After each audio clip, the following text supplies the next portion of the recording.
Good afternoon, good evening, good lovely time of day to you Free Enterprise and Randomania fans out there. My name is Dathis, and I am in fact joined by the wonderful, the man who enjoys eating some buttons, Possum Morpheus. Possum, how you doing today? Well, speaking of these buttons, Dathis, I got some of the finest here. It's Friday. I got to go shopping, and I am living life right now. It is. These are delicious. It is great, my friend. How are you doing? I'm doing absolutely wonderful having you in the booth and with me, and also probably one of my favorite Rosa sprites that we have going on here. And a huge shout out to the change we've done to our layout. We have our hero put up right out in the middle, so we know it's like, hey, this is our girl, whether we remember or not, because sometimes, hey, we even forget too. But this is probably one of the only times I've also seen Rosa with a Cure the Fever with the Sand Ruby. That's a pretty nice little one of our random objectives. Look, I mean, Rosa spends so much time taking care of everybody else. We know that she is the queen of free enterprise, right? She is the character that can make any Z fight possible. She can do all things. It's nice for, Rosa to maybe take care of herself sometime. Obviously, she can't be in the bed here, but it's a nice little, bit that Rosa gets to play in this. And I'm excited for it. These are very Rosa-centric objectives, honestly. Baron Castle, Rose is very familiar with. The Sand Ruby, she's very familiar with. So I'm here for it. I'm happy to see a very Rosa-centric seed. Absolutely, and this is pretty much. I'm really curious to see who's her starting character, but a little bit less about that. More the fact that this is game one of DekarSMASH and rhybon. It's going to be a real. I think it's going to be a solid one to go out here. Seed 3 and Seed 14, both in the top 16. So this is a really kind of like a clash of the Titans, if you kind of want to go about it like that, where you have some of the higher seeded players, someone getting knocked out in the next few matches. Yeah, this is kind of the battle of one of the kings of the Pink Puff League and the current reigning king of the latter. DekarSMASH being the Season 2 overall champion and currently the leader for Season 3 as well. So DekarSMASH, no stranger to 1v1 racing. rhybon as well, no stranger to being able to put up amazing times. We know how good the Pink Puffs have become in a short time, and I agree with you. This is going to be an absolute banger of a match, and I feel really blessed and truly honored to be able to commentate this race number one with you. See what they can do for us, and I hope it's a great show. Oh, absolutely. Also, we're in the place of some royalty. I feel a little underdressed. I don't think I can be around these kind of legends myself. But this is, no, you're right. This is going to be great. Hearing just some of the way that these guys have been playing and just seeing the way these seeds have been playing out has been absolutely fantastic. There's been enough rolling to hit the vanilla that I absolutely love. There's been a whole bunch of rude, whether being rolled by myself or one of the other many fantastic restreamers. But we are off. Rosa paired with Yang, not the worst. That's a possible Wyvern Sparkle there. And that's a I'm getting some flashbacks. So, Daphis, I'm just going to defer to you because this is your type of seed already. Uh, where would you go, and why is it the moon to instantly check the character? All right, so there have been a couple of flags that have been bounced around. One of them was the vanilla giant flag. This one, which is not on for this tournament, what I like to do is you go check that darkness crystal character, because if that's a Tella, or even if it's a Edge, which is one of your gated characters, you've got your grind on lock. So you're really happy to see that. I have some thoughts about Tella up on the moon. But yeah, I almost instantly expect, yeah, and as we say it here, they are just zooming right there. It's, you want to know who that character is. I honestly foresee a save down here on the blue planet, check who's on the moon. If it's not exactly Rosa, Edward, or Yang, I 100% foresee them taking the character. I actually think, I mean, a couple things to add on to that. Thankfully, it can't be Rosa since she's our hero. If it's Yang, that would be awful because you don't want to dupe this early. If it's Edward, he's actually your primary DPS right now. Dancing Dagger would be your best character in this party, and Edward would simply be a vessel for it. So I can absolutely see them taking, and honestly being pretty happy with an Edward because he does something that this party can't do right now, and that is damage. This is true. It also depends on what we find in our early looting, because we have literally found nothing. We find ourselves a bit of a bow, like even say a elven bow or the worst bow, the great bow, inappropriately named. Rose is going to be kind of carrying through the middle part of this, up to the middle part of the seed. Yang, he needs a lot of help, but the thing is, he's a very solid character to be a build around. You're building Zerkers, he's great. Also, I like how DekarSMASH and rhybon both went out different sides of the whale. Is that something I can just point out for a little bit of niceness there? Okay. Speaking of things we like, we would like to see a functional character for our runners here. And that is not a functional character. Now, this is interesting from rhybon because there is a lot of valuable information up here on the moon. There's a shop. There's also, more importantly, a peak at your gated objective, basically Cave Bahamut, which normally you'd need the Darkness Crystal sometime later in the seed to find out. I'm surprised neither runner is peaking that value cave, having access to it this early. But we do see rhybon immediately finding a headband and an ice claw, two relevant pieces of gear for his current party. Yeah, I kind of understand the not peaking. You don't have a source of exit, so yeah, you'd just be straight up resetting anyways. So the information gained can be really big, and relevant information, especially this early, is wow, we got some siren killing, or sorry, some mage killing weapons and a siren. That is a fairly loaded watery pass. To continue what I was saying though, the information can be just relevant for where you want to do your routing. Yeah, definitely. And I mean, to me, there's also value in those chests in Value Cave. You have 4 of them.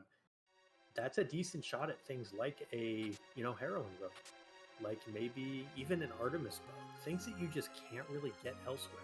So it'll be interesting to see what's up there boss wise, what's up there otherwise, as we see more elven bows just deciding to be everywhere for our runners here. Watery Pass with quite a lot of good loot for this party.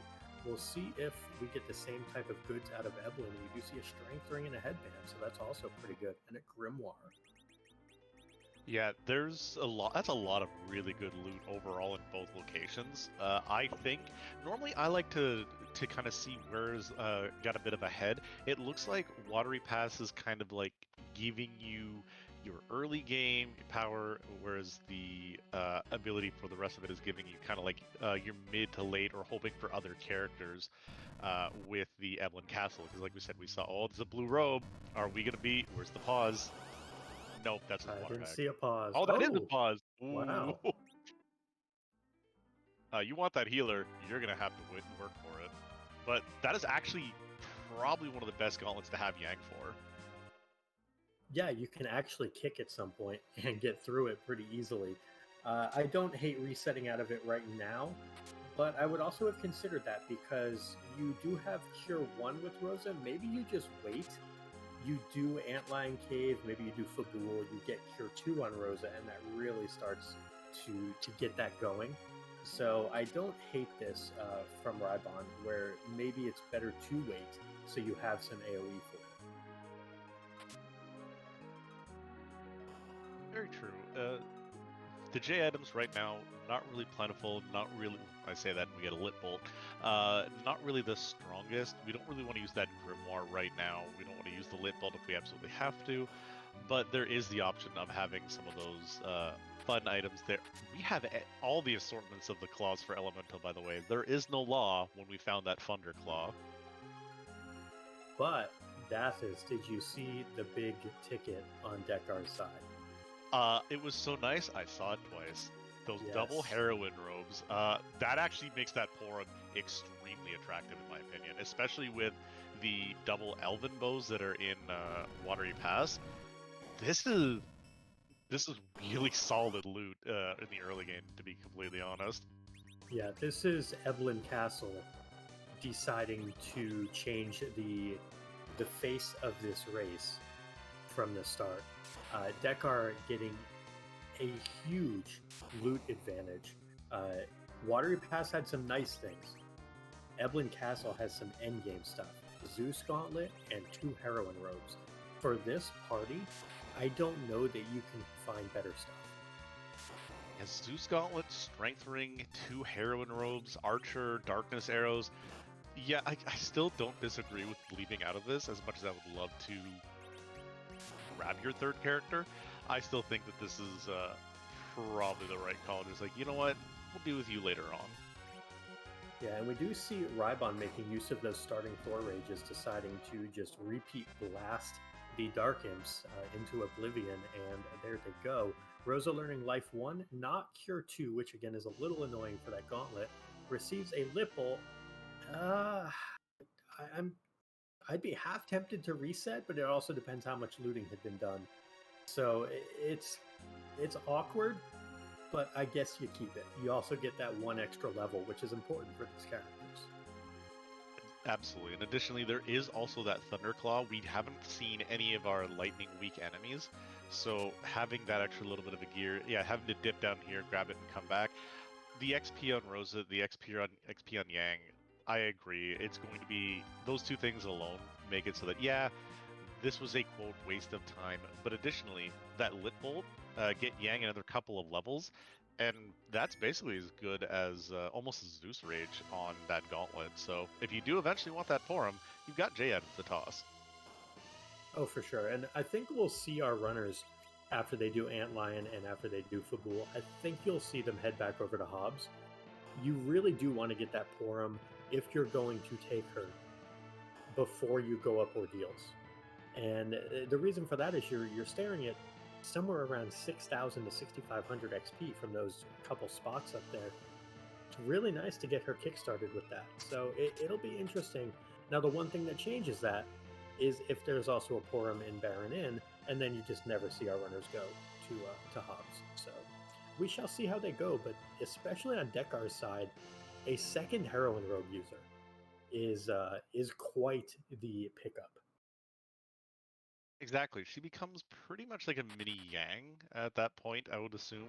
She has about as much damage as him. We see ourselves some magic. Oh, hey, Cecil's just showing up to Fabul here, guys. Not attacking, he's trying to defend it. Guys, why are you trying to stop Cecil? One of the nice things about this fight also is that Rose is going to fall over. Because she's the hero, she gets XP anyway, so this is completely free. You don't have to worry about anything.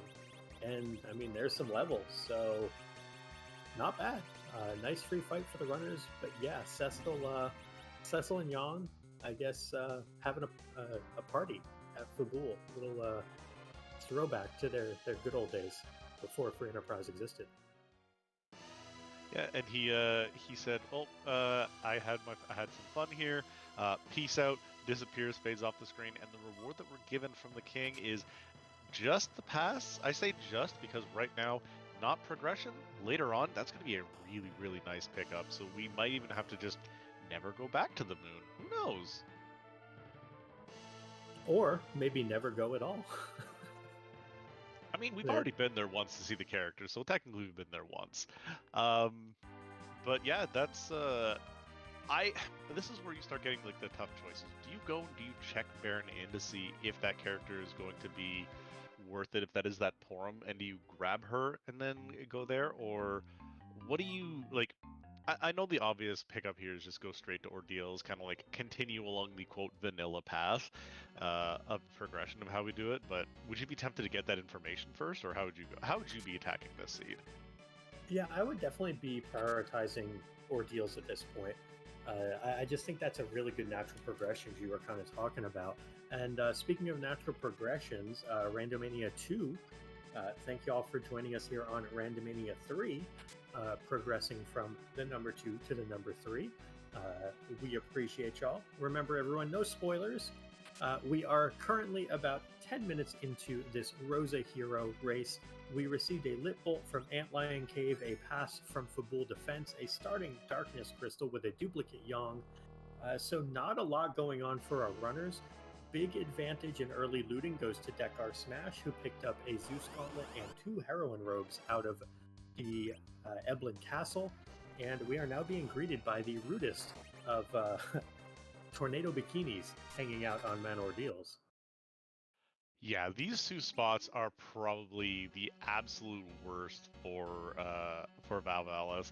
You want to get one of those 3 boss checks, sorry, the other 2 of the 3 boss checks, and you want to get the key item. You're gonna have to work for it.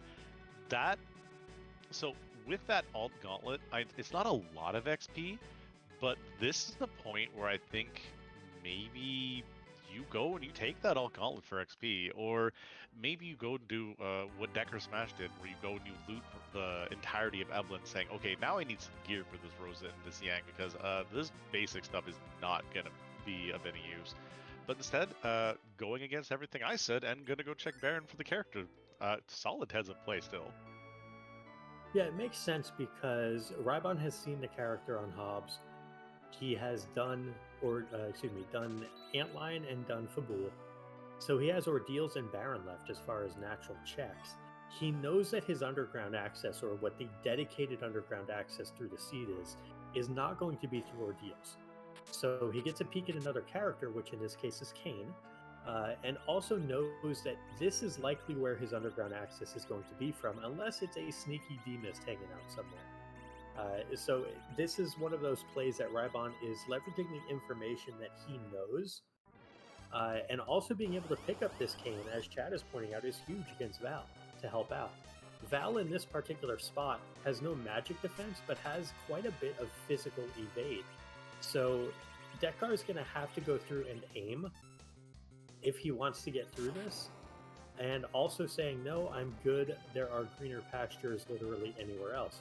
So Val turning away both of our runners, just saying, nah, we'll go do whatever we please that's not on this mountain with Kayn's beloved Val. And we have ourselves a Mylon Zed in the back row. This is a really good spot to be finding him, especially with his Yang. That Fireclaw doing the work. That Rosa on rhybon's side is going to be hitting for solid damage, but you're going to get DekarSMASH is going to absolutely smash with a Heroine Robe, Darkness, and Archer. Not quite the damage with the Elven Bow that we're going to have here, but really going to have just that slight bit of looting paying off, and Yang even actually surviving a good hit and cracking back for 700. That's not a bad counter punch. Yeah, this is going to be a situation where I don't think rhybon's going to have any issues ultimately getting through this, but it's going to be a little slower. Whereas with Dekar, I think he may get through this only a couple seconds behind, because he's going to have that Zeus Gauntlet Fireclaw. He's going to have the Heroine Robe. It's going to be very quick, I think, on Dekar's side. Yeah, we're going to see how much damage Rosa... Yeah, Rosa's putting out more damage than what the power of power rhybon Yang was doing, and they're roughly the same level. Yeah, that is what happens when you are a flying weak enemy and you get pierced by a shot from a Heroine Robe using Rosa. And even Yang has more of the offensive equipment with the bandana and with the with the Zeus Gauntlet. Rosa could have that bandana and probably be cracking over 1,000 damage at this point. Well, and the other thing is the extra agility from that Heroine Robe means that the beloved little Mylon there is going to be like RA15. It's going to be ridiculously slow. Relative agility to Rosa as the anchor, super duper slow. I do apologize. I did not locate a key item that was picked up from Baron, so I guess Val must have our underground access after all. Ah, one of the many people who believe in the Fade Harp. So at this current moment, I do agree with fading of that Twin Harp for the simple fact of your physical damage is coming from a low-level Kayn, a Rosa who is using a set of bow and arrow, and a Yang who is mediumly equipped. The nicest thing we found for that Kayn has been the Ogre Axe or the Blizzard Spear that is currently sitting in Fabul. So I do concur right now, that's not where you want to go. But this Val, gonna be pretty much steamrolled with the pickup of that Kayn. Yeah, this is definitely a situation where, again, that Kayn is going to facilitate exactly this fight and some extra early damage. Now, it will be interesting to see from our runners if they want to get really cheeky and do any sort of extra grinding, either on random encounters or something like that. And we do see Dekar had sold a heroine robe, ends up purchasing a couple black belt geese. So definitely planning for the future instead of the now. And it looks like that future, at least for him, does not include Porum anytime soon. Or else I think he would have kept that heroine robe. So let's play a little bit of devil's avocado to that. So you do sell that heroine robe, but what you do is you keep Rosa as complete archer slash offensive slash agility manipulation right now. You pick up that Porum, and she is your actual heal bot. So Rosa can just keep doing damage and doesn't even have to worry about anything like that. So you have your pure healer in Porum, where she just gets to cry and keep people healthy, but you have Rosa gets to join the boys doing the damage up at the front line. Yeah, it's totally fair and definitely a valid approach to it. And that's one of the beautiful things about free enterprises. There's no one right or wrong way to do things. And as we so often see in many races, folks can take wildly divergent paths and still end up within a couple minutes, a couple seconds, or even closer than that of one another. Absolutely, but yeah, they're treading the same grounds. These are the paths you want to take, and with Rosa with such high agility, getting a couple of swings off from both characters, even the one extra fight to get that little bit bonus, really big. The weak on her is not what you want to see, because I think she's going to be putting out more damage than this Yang. But overall, Val missing the punches, and Val hitting Kane. So, you know what? Pretty much what you're really looking for here. This Rosa is not going to be long for the world. She is going to be swinging and missing, because the physical prowess here, very low. Fortunately for the runners, unfortunately for this Valvalis. You love seeing her in the back attack spot. This is just a small little speed bump on the road. Yeah, definitely a small little speed bump. Looks like rhybon is through that speed bump slightly faster than Dekar. But looks like Dekar will be finishing up right about now. And so only a couple seconds separating our runners. Very, very close so far. And pretty much, other than that early loot divergence, have done all the same things. Absolutely, with a neck and neck. I kind of hope that continues on for later on trends, but we'll see. This is actually a fight you're not really a big fan of seeing here. Rosa with that heroine robe dodging and just ignoring some of the stats. The magic here, fairly okay.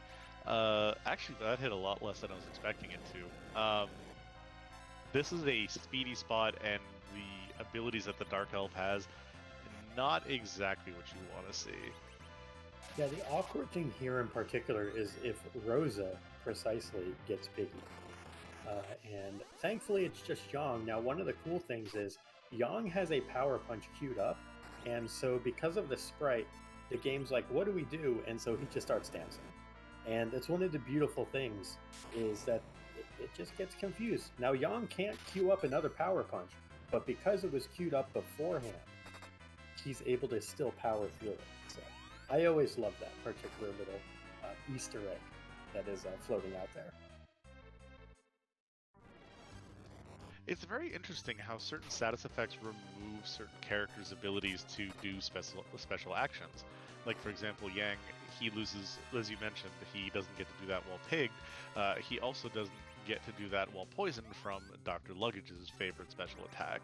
So it's just interesting how the coding can kind of change it so that a character goes from not useful to useless, but just not as good as what they could have been later on. But yeah, these guys are basically getting through these runs really quick. DekarSMASH, that extra loot, definitely showing up in some more damage and getting through that fight very, very clinically. Yeah, being able to get through that without having anyone piggied helped because he just didn't have to deal with not having access to power, not having access to spells. Also, that Zeus Gauntlet on Kane allowing him to jump for 600 to 800 damage instead of something like 400 to 500. But we're going to get to see. This is going to be the interesting fight to me. because there's a lot of things that could be not great in this little room here, where Rosa, because of the Sea Hero flag, has to fight alone, all by herself. Kind of a throwback to Vanilla with Dark Knight Cecil turning into a paladin. Rosa gets to undergo a similar kind of, not transition per se, but a similar fight where she is solo. This, if it's two guards, is going to explode. Okay, it's even Just easier, as good. honestly. But go ahead, Dathis. I was going to say, so we have a little bit of a sparkle. We have the shiny earth crystal, which is the party rock, which then gets to cascade down in the disco ball room with some stardust shining and lighting up the room. Very easy boss, probably the one you really want to see the most in any hero seeds, especially with the J items we've got. Well, we now have a Paladin Cecil hiding possibly somewhere inside, but we also get our Earth Crystal, which means there's a very high possibility that there will be more memes involved. But as we see, rhybon, what he does is instead of using the Stardust, he has that Lit Bolt from Antlion Cape, proven to be some fairly value there. Definitely some value out of that early Lit Bolt from Antlion, and it will be interesting to see with that Earth Crystal. You know, speaking of shiny things, that chat pointing this out, there could be more heroine robes in there, and if there are, that kind of takes away some of that early advantage that Dekar had on looting. So I think the treasury is going to be a far more valuable and enticing check for rhybon, but I certainly expect both runners to beeline immediately to it. You still want, not necessarily hidden sticks like for Cecil, but something for a Kayn. If you can find an Avenger, a Dragoon Spear, a White Spear, a Defense Sword, any of those would be phenomenal. An Artemis Bow, Artie Arrows. There's a lot of really good hits for our runners in these treasuries for this particular team. Alright, everyone, it's time. Raid that treasury!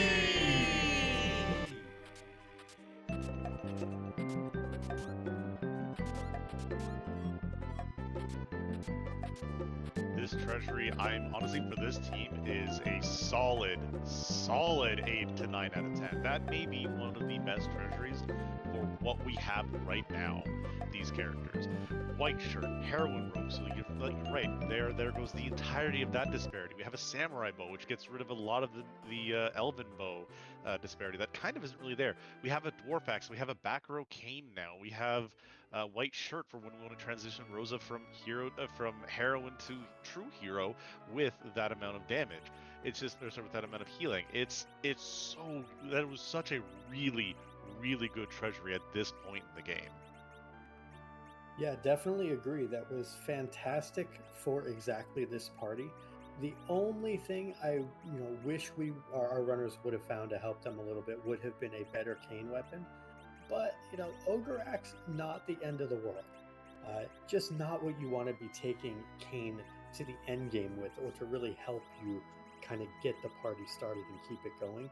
But again, more importantly, that heroine robe that's going to be in the treasury really does balance things out. And that's a very good sign for rhybon, and going to be nice for him to stay level and not have to worry too much about some of that looting that may have gotten away from him early. And speaking of looting, he's actually looting the side treasury too, which has mute arrows and another mute knife and a Gaia drum there. Not items that you're sad to see go, but Dekar is going for the more optimal routing. Instead of going straight up Zod, is going to grab one of these black chocobos, and we are going to get the check that I know you don't remember what happens on this island because it's been so long, but there is a time where memes are dreams, and we are going to get ourselves some music. Wait, I thought this was where you walk all the way down this cave and then you exit out just before you have to do the thing. Is that not how this works? Well, no, we can't exit out. Rosa doesn't have exit right now because we have to do Zot first, remember? But they found one in the treasury. This is very true. And I do like that in certain other incarnations of this game, the chest that is to the immediate left of that is an exit or an emergency exit, depending on which rendition you're doing. See, there you go. But no, I also do like the routing here from Dekar. Memes aside, I do think it's very nice to be able to go Twin Harp into Earth Crystal into whatever would be after that. Super convenience would be landing a Baron Key from either one of these, because then you can hit the trifecta basically. You never have to return to this corner of the world, and you would end up with an objective out of it. So this could be very convenient routing for Dekar, and we'll see if rhybon does the same. Yeah, and we can see rhybon equipping things, and was very happy to have gotten that Herald Rose. Slaps on Rosa and says, "This poor white mage could put so much damage out," and very true. Like we see the strength ring and everything. Again, the only thing that rhybon's kind of down right now, in quotes, is basically that Zeus Gauntlet, and right now, not going to be as important as you may think, as he's actually also doing the optimal, in quotes, routing, and going to be doing music. But for that, I think maybe we should stop and let something happen. I don't know. Yeah, enjoy DJ Spoony B, y'all.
So, just a quick little bit before we go back into your reprise of music with rhybon.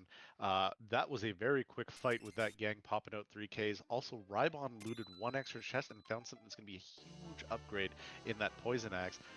That's a magma key, which would be the end of the chain from the chain from Zot. But that's also free underground access. So, does that put them away from Zot?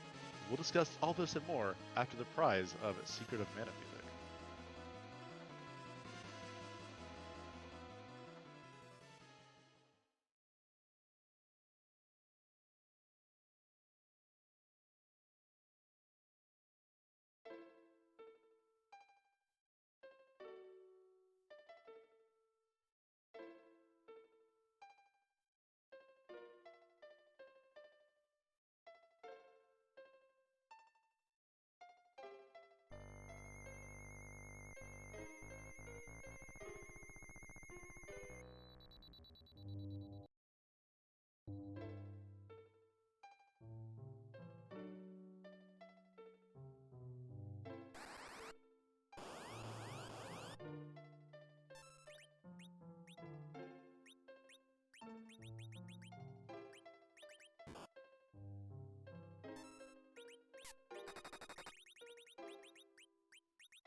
And with the reprise of the music from Secret of Mana, we also have the reprise of the fight that, or the victory that was Yang putting out some great damage.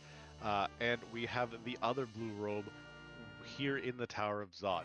Dekar actually decided to go against checking for some of the trap chests, which not a bad idea. It's 2 easy access with 5 kind of out of the way. But yeah, Thunderclaw really showing up in such great use of. This is where Yang shines. Elemental weakness, put him to work. Yeah, absolutely. That Thunderclaw paying off in spades there. That would have actually been quite a scary fight without a Thunderclaw.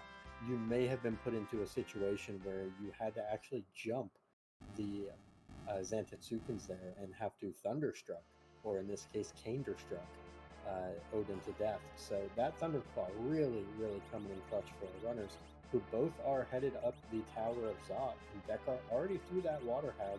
That 9,000 XP also getting Rosa to a very important spell, one called Berserk.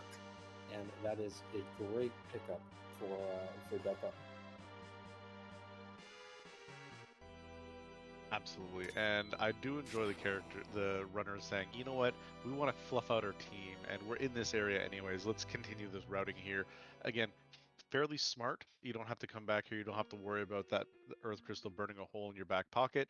But instead, in the front pocket, you are going to be gifted an Edward, who has kind of lost his shine, even if we find ourselves a Dancing Dagger anywhere. And a Sid who's not exactly the power we're looking for, but is instead the bag of HP we're okay to find. And you had mentioned something on Rhybon's side anyway that will make this Sid pickup not the worst thing in the world. That Poison Axe can go on Sid or Kane, and the other one can have the Ogre Axe. So it's not a bad pickup at all for Rhybon. It's definitely going to be lackluster for Dekar, who would much rather have had things like a Cecil, an Edge, maybe even a bonus Porum here or a Tella. Not exactly what you're looking for, but again, for Rhybon, this could also facilitate a Mac Giant grind if he wanted to, because you would now have a Thunderclaw, a Poison Axe, and an Ogre Axe, and 3 people to use them. So it'll be interesting to see our runners approach once they get to the point of deciding how they want their endgame to look. And that Poison Axe pickup could be an advantage for Rhybon, who has decided to hunt the Flame Dog chest down and pick up a Protect Ring. Not a bad piece of gear, but not exactly what we're looking for, I don't think. And meanwhile, Dekar is going to battle with these Calbrena dolls, turning Sid into a Black Mage, getting a Lip Bolt off there, but is a little bit shy on damage. And does chat get what chat wants? Oh, no big doll. Yeah, I think that also a nice pickup for Rhybon. While the Protect Ring will be really good on like pretty much any other character, or even on Rose if you want to make her extremely safe for later on in those Z fights, especially if you don't intend on manipulating her agility lower. The really nice thing was the Stardust that was picked up on the left-hand side of those chests. That's going to make these Calbrina dolls a very short work and a short trip. Speaking of short trips, we have a package that we can just hide right on up to Mist and see if we have a character that's going to replace Edward. So, I know everyone likes first Edward, but what about second Edward? Alternatively, what about third Yang? Either one works for me. Oh, looks like we're getting a Mist Cave check first. I don't mind this at all. You're in the area, still hunting a Wyvern or a D-Mist, and it's just going to be Mylon and friends having a zombie dance party, maybe a rave even inside the Mist Cave today. So let's see this package character. Well, there's Third Yang. Yang. You got it. I mean, we called it doof. You and I each picked one, and that was pretty entertaining. But yeah, we have the Cave Rave match leader himself in Mylon and Friends. Dekar Underground access is right here, meaning that there is no more fun in the overworld, not even barring a cheeky D-Mist on Zod, because we've been there. Did we check the waterfall boss, though? That's a great question. If we did, I sure wasn't paying attention to it. So we could still have a cheeky D-Mist with something else, but we have our underground access. The entirety of the world is our oyster, both underground, overworld, barring down the lock checks, and the moon. So it is kind of free reign in Free Enterprise today. Yeah, and I wonder if with this party, you head straight to the Peninsula of Power, pop a Siren, get Blink some extra couple hundred HP on your characters, and then hit Dwarf Castle in a quest for an Edward replacement. Or if you go the more traditional route of going to the Fame Arch for the freebie and Sheila 1, to turn it in since it also is a freebie. So I'm interested to see what our runners do. Looks like Dekar opting to go shopping percent for a little while, which also makes a ton of sense since underground shops are fantastic. Absolutely. I think he's pretty much shopping for a Gungnir for this cane. Again, Ogre and Poison Axes, they do the job, and they're going to be fine for pretty much a majority of the seed.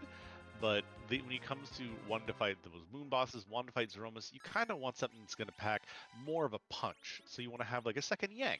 No, but you want to have Kane being able to be relevant later on, whereas right now, he just kind of is around and is going to be perfect for this section, but he's going to be, like this Sid, kind of dragging on in damage. Not quite as low as what this Edward is, but I mean, the best boy tries his best.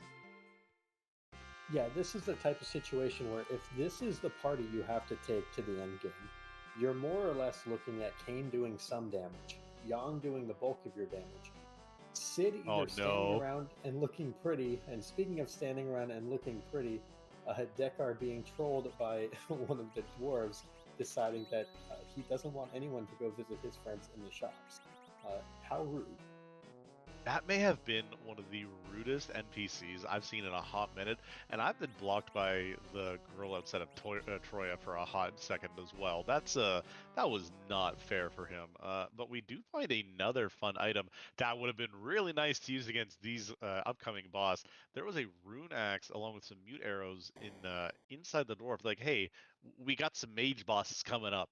A little hint, hint, nudge, nudge. How you now? And here, in fact, are the three ladies from Zod. They are down here in the underground. Sisters of Dwarf Castle 1, actually a little bit scary. You have a situation here where the magic at this attack is surprisingly high. The physical is higher than you would think. However, Rosa has an elven bow, which means you're probably looking at 3,000 to 4,000 damage on these sisters, and it's going to be a really bad day for them unless they magically figure out how to kill Rosa right now, which doesn't look like it's going to happen. No, I'm very sure. Like that, you see how much that fire hits for. That's not a small amount of damage. That's a spicy cast right there. But yeah, we have a Grimoire cast. More spice on the screen, as a matter of fact, with Frito or Gian, depending on which version we're looking at. And rhybon's actually going the route that you were thinking. Cracking an egg using one of the coffins that were found, making real use of some early XP. Gonna be doing this fight probably just as quickly as Dekar hits, I think, what, 6 times total? And hey, look, another Lip Bolt. Yeah, I mean, Lip Bolt could be relevant. Maybe the runners decide they want that Porum and go back to Hobbs at some point. It's also worth considering, would you ever stop to think about taking Porum from Hobbs before doing these 2 eggs in place of Edward, as we get another dude. See maybe rearing its ugly head in force in this. So the nice thing is we have all of 2 other character checks left that are not out of the way. One of them is our objective in the Sand Ruby. The other one is in Barren Castle.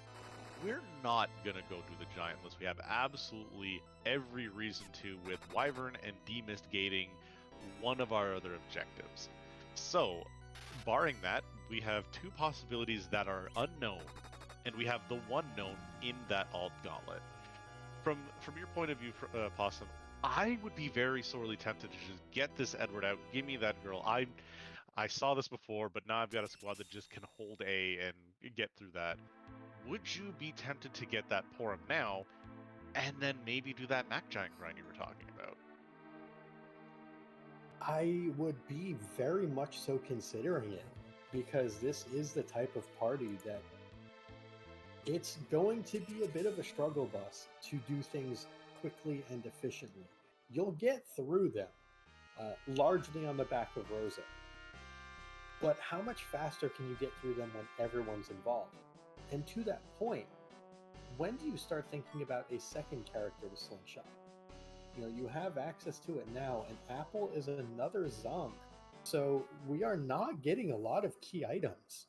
as well. This is one of those situations where we might be staring straight into the eyes of a sub 10 key item at Mac Giant grind.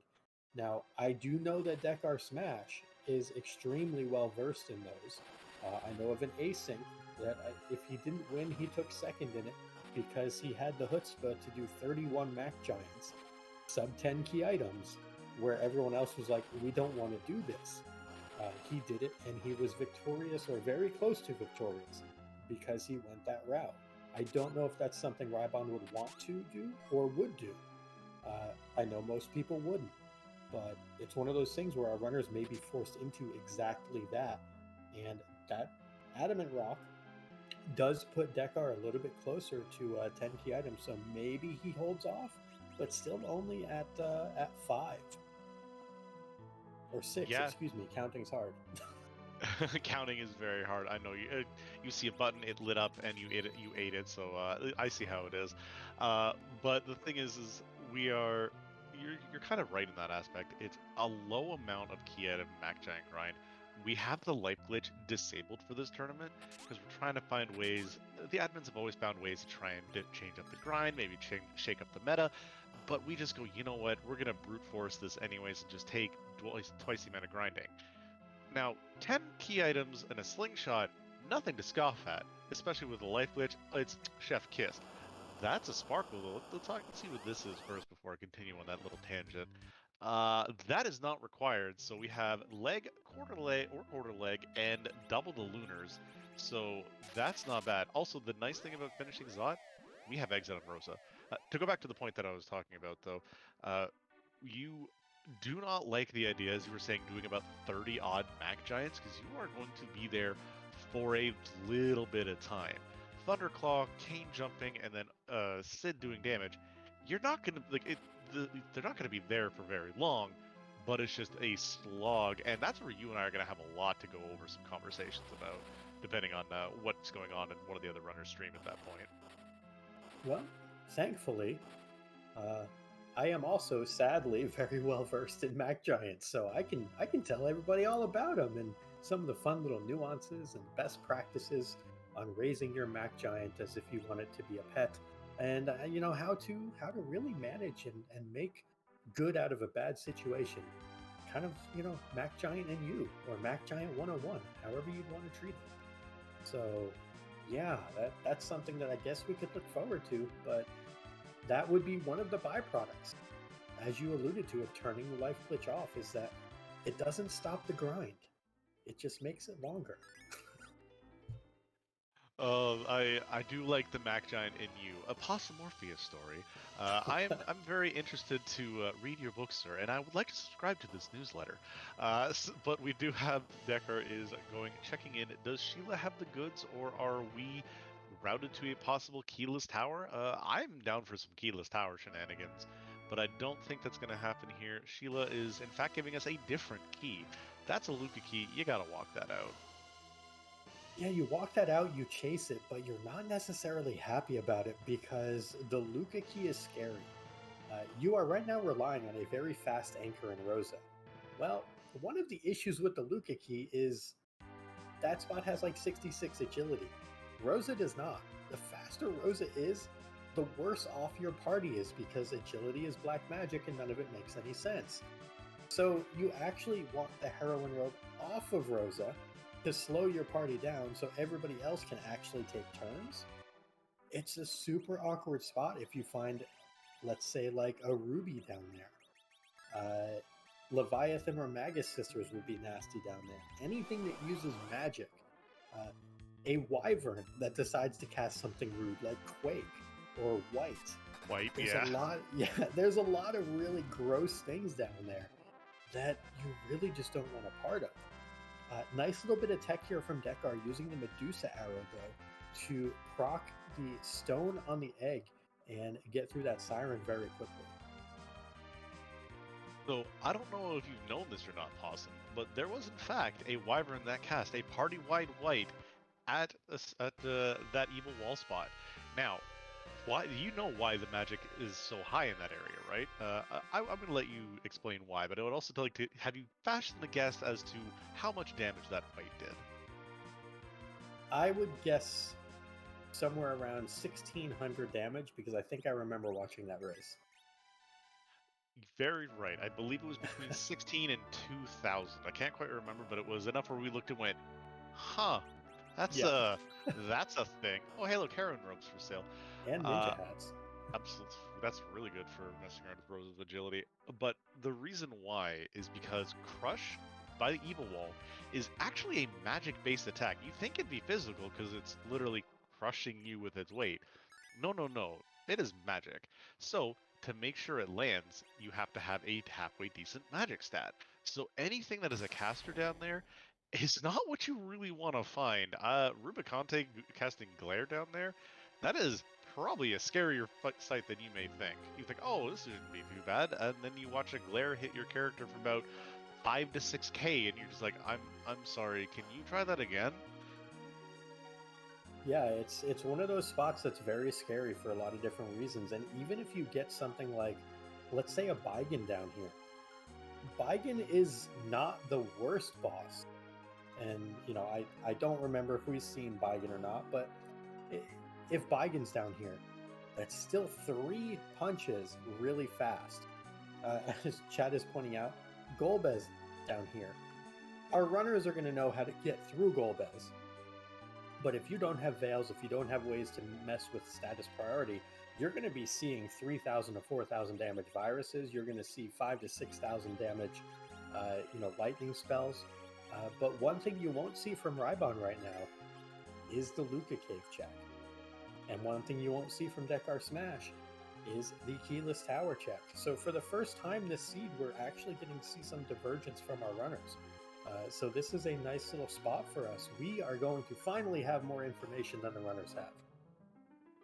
It's actually really nice. I do like seeing a little bit of divergence and a little bit of the change. And that is a possibly required Luca Cave, but do we get the double whammy? Do we in fact have Wyvern or Demus here? Because if Demus is here, you kinda have to do this fight. It's gonna be long. And if Wyvern's here with another root spell, can we roll another high magic attack doing this fight? But we also have Asura over on rhybon's screen. Instead, all we have is Doctor Dialogue, so it's nothing really to be too scary about. Just a whole bucket of HP across 4 forms. You say that, Dathis, but you alluded to the magic at this spot. The entire second part of Dr. Luge, it's all magic based. It's got that emission, which is party-wide fire, which does much more damage than anyone would ever think at this spot. The laser spell is going to be roughly 25% of the Dr. Luge's remaining health pool.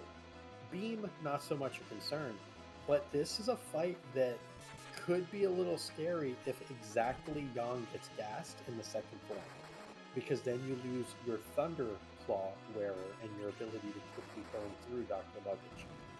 Meanwhile, on rhybon's side, that Asura, thank heavens for things like Mute Knives and Rune Axes and people like Rosa who exist with Elven Bows. This is going to be a punchy Asura, but I think an Asura that rhybon's going to be able to deal with. Oh, and hey, look at how nice Asura was. She counter hits that poor Eddie and says, no, I'm sorry, let me heal those wounds that I just caused. Nice little Cure 3 bounce back. And we actually see how low the magic then hits him for more than his max. But we also see just how low the magic stat is here at the Luge spot. So we have Luge in his regular spot, and then not in his normal home. But yeah, that is low magic. That is a low Cure 3. But those Rune Axes, which were for sale in Dwarf, putting in some really great work. As speaking of work, we have the great people from Randomania joining us. Welcome, Raiders, to a 1-hour seed, and we are just finding our very first objective. Yeah, our first objective, our runners have located the Sand Ruby, or excuse me, DekarSMASH has located the Sand Ruby at the sealed cave guarded by Dr. Luge. Also enjoy the full effect and warm embrace of everybody's favorite Poison Walk, because there is no warping, because there is no Black Mage. So I hope everybody has buckled their seatbelts for this long and very enjoyable ride of Poison Walk with our friend DekarSMASH.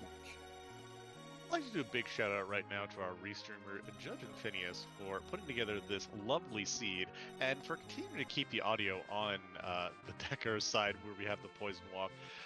And in addition to Bahamut X behind the scenes, making sure that everything's being lit up correctly and protecting the buttons away from Possum while I'm keeping him distracted with shiny bits of information we fed to you guys.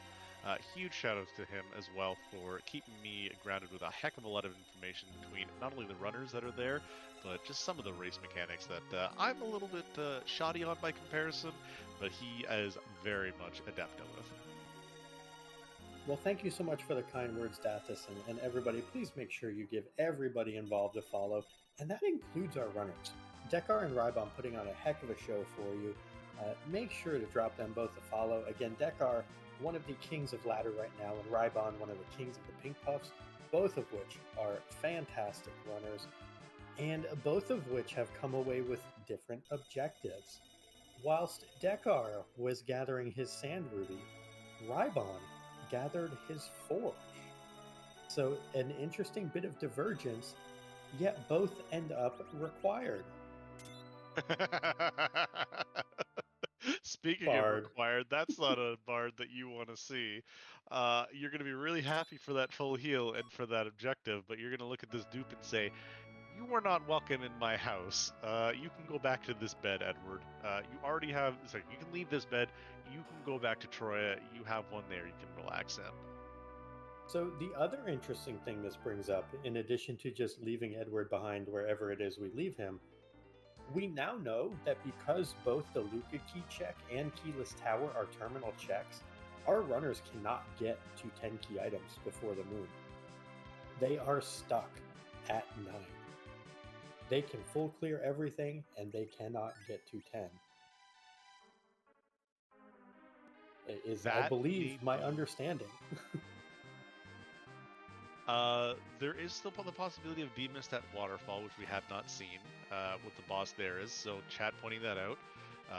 That is a very sneaky possibility, but yeah, as for right now, all we have is some lovely Perseus arrows for Rosa. Nice little damage. Here's a fun fact about the Perseus arrows. They're charm arrows plus plus.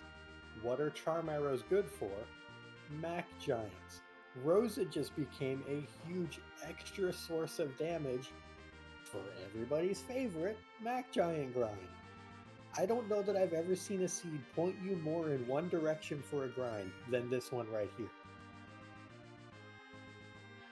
That's true, and rhybon actually selling a little bit of the bank, picking himself up a pair of those power sashes, which is going to be really nice on Yang and Kane, and maybe even that Sid if you like.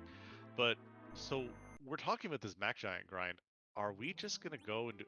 Dekar actually looking at this this character going, no, wait, hold on, I don't have things correctly. Yeah, decides I am not booping this hard enough and puts that heroine robe back on Rosa. But before we get to the possibility of Mac Giant Facts 101 with Possum Morpheus, I do have the question. You're going to be doing the grind. You kind of know that if you don't want to go check the moon for that 10th key item and then do your grind, do you go and grab it? We know that if you want this Porum that is sitting on Hobbs, by the way, from our friends from Randomania, Porum is on Hobbs. The reason why she's not in our party, that's an alt gauntlet guarding her. Or else she would have been in our party long ago. So I think if that is your avenue, and that's the way you want to go about it, if you are going to grind Mac Giants and not grind things like Behemoths, or things like Trap Chest or Moon Bosses, then I think you absolutely pick up that Porum, and you go through, and you more or less get her in the party for a slingshot. Now, speaking of slingshots, and we're not talking about levels on characters, Rosa is going to slingshot this Asura into next week with damage. That's a casual 4,800 from Rosa, who is forgetting that Asura may have had a family and doing awful, awful things right now. Sorry, 6,200. That was a crit, too. That was a chonky hit. Also, so I don't know if you're really noticing this, Possum, but do you see what is happening on our screen with no effort whatsoever? Yeah, it's a Cure 3 lock. That is absolutely fantastic. Asura and Rosa are at just the right speed. We just get to watch the ladies duel it out, and believe me, we know and we're seeing who's gonna win right there. Dekar is gonna get his part of the forge, gonna get his objective 3 lit up, whereas rhybon has picked up that Luca key and has found out that hey, there's no more goods here on Earth. May actually be going up to go take care of that Cave Bahamut. Yeah, it could be going to peak Cave Bahamut. From Rybon's perspective, let's see. He may be leaving a save. Safety save. He may be save scumming Luca Cave here, actually. Deciding, hey, I should go check this, and if it's nothing, I'll just fly back up since I have to go moonward anyway. So I like this play from Rhybon. It's pretty heads up. Meanwhile, Dekar is heading down the tower, going to have his 9 key items, going to have his forge, but again, our runners are left in this awkward position of do you grind Mac Giants on sub 10 key items, or do you try to find literally anything else to do with your life? And I do wonder if with that forge in particular, with those power shirts, that our runners may just decide, I want to go to the moon and I want to get my XP there, since I know I have to fight things anyway. Yeah, that was something I was going to bring up, or ask you, and you bring up a really good point. You have not quite power overwhelming vis-a-vis, say, example, a Crystal Sword Cecil, but you have a lot of power spread out through multiple characters. You've got power shirts, we've got poison axes, you've got possible rune axes, we've got Yang, who's just punched in the face, and we have still a couple of bosses that with elemental weaknesses out there. Do you, like you say, is the moon going to be a grind where you just get all your stuff there and then maybe do Mac Giants later? Or I would be very tempted to just do the moon. Or is it going to be saving you time by grabbing these Mac Giants, even if you only do, say, like 10 or 15, just to get a huge infusion of experience on your current characters? Yeah, it's very tough to say, because the other part of that is setting up the Mac Giant fight is very unfriendly. It takes on average just over a minute to set up the Mac Giant fight if you're using the Baron minute for it. So you're basically trying to get it in a situation where you guarantee your next encounter is going to be exactly the Mac Giant grind in the Giant, and specifically in the chest compartment of the Giant, which is the third room you enter. Looks like DekarSMASH is opting to take this Porum. He knows what is here, and he has decided, I would like to go play with this gauntlet up here and get my Porum. This means that regardless of what Dekar is doing, he thinks it is worth it to have a Porum over an Edward, whether it be for Mac Giant slingshots or whether it be to have a second white mage for the move. For the moon, I definitely think this is the move for him. I think this is very heads up to come back and get this Porum. I hard agree. This Porum is going to be the best pickup, because Edward is the most dead weight of a character in this flag set. He does have spots where he could have shined, and he had the point to do so.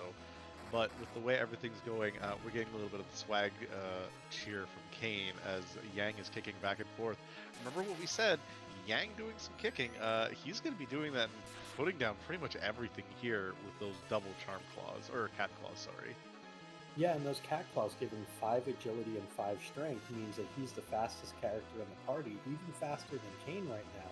So he's going to get these kicks off, and he's going to be able to go through, basically one-shot each fight in rapid succession. So Yang is doing a wonderful job here as the de facto black mage for the party, and DekarSMASH really heads up to leverage this play and utilize the resources he has to get that Porum online. Absolutely, and yeah, as you say, we do call Yang the punch mage. Instead, right now, he's living up to the kick mage, doing, again, some good damage for kick. We normally see it do maybe double digits, but Porum obtained, not even going to loot and check what's in the back of Hobbs. I think that's a missed opportunity myself, but I love looking at the back of Hobbs, and I'm also a loot goblin, so I mean, here we are. Yeah, I think I'm on board with Dekar here. I'm not a fan of looting anything past about 20 minutes if it's not the treasury. So I definitely understand not looting there. But I also am on the opposite side of things as you. I don't like to loot a lot. So, you know, different strokes for different folks.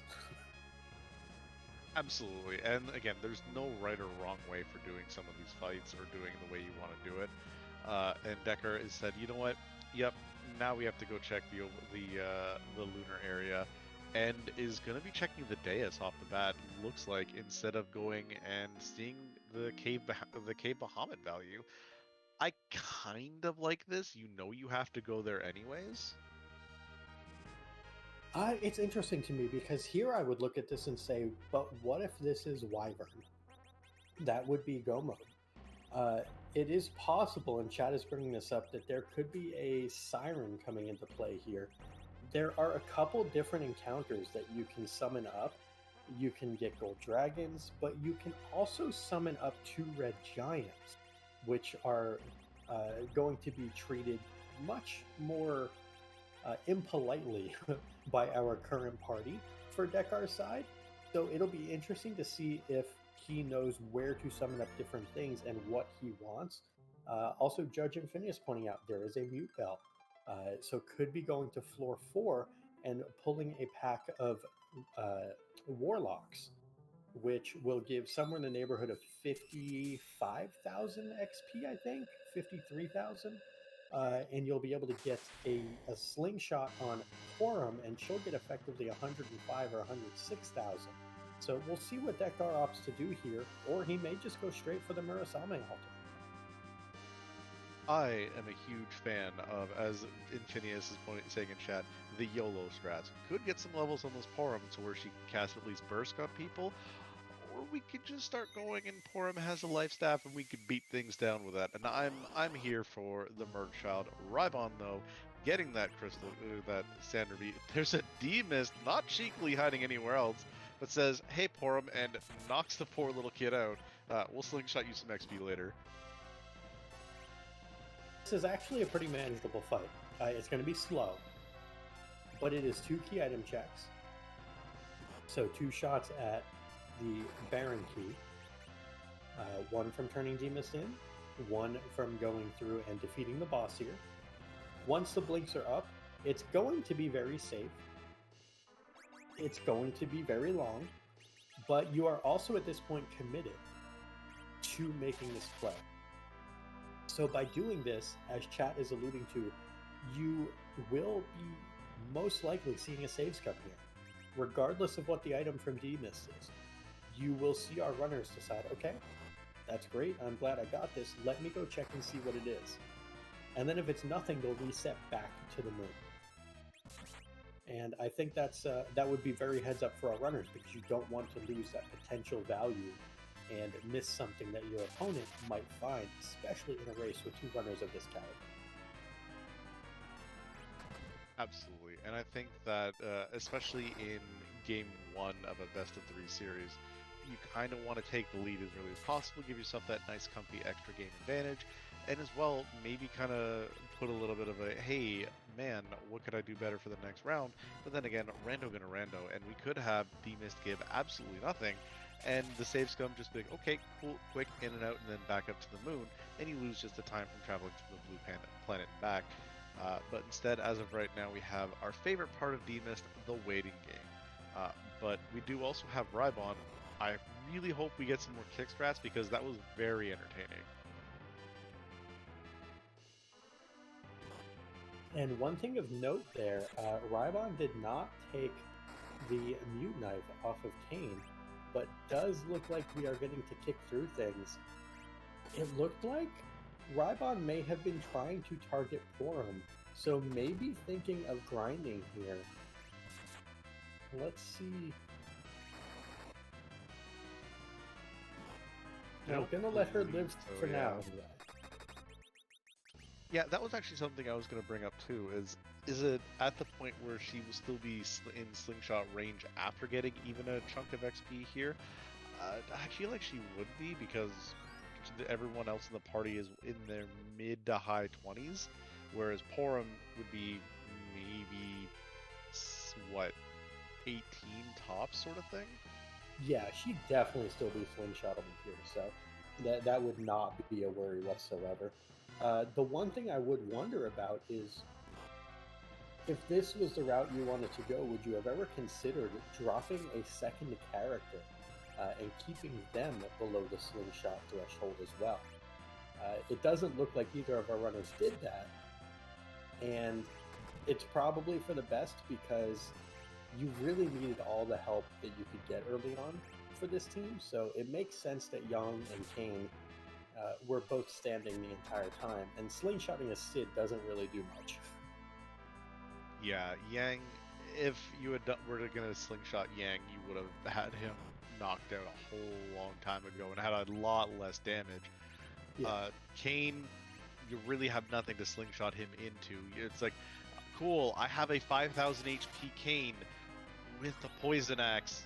It's not as nice as seeing like Yang being slingshot would have been way better because then he would just be doing Crystal Sword Cecil level of damage. But these characters, this is not quite reject percent, but this is just like with the looting we had and everything else, this is Rosa is kind of carrying us now through the late game, kicking and screaming with cures, and everyone occasionally does damage, and Yang occasionally kicking mostly.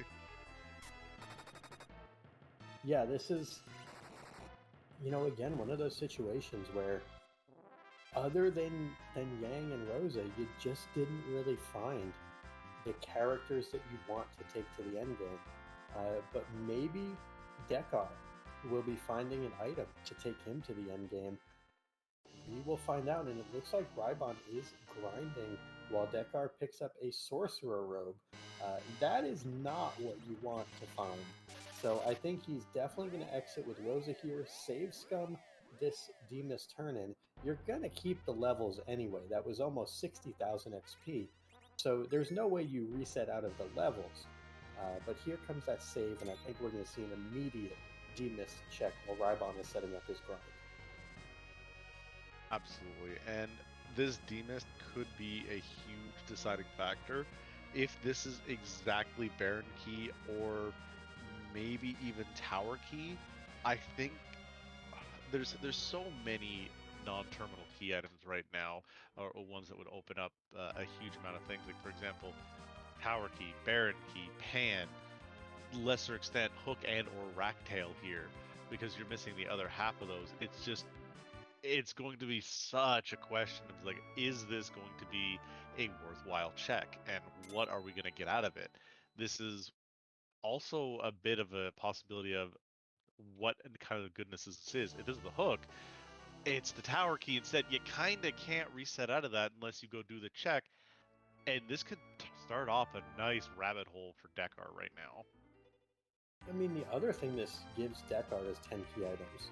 So if nothing else, his Mac Giant grind would be half as long as rhybon's, or he could just opt to keep going through the moon with no grind and just keep clearing all the different spots.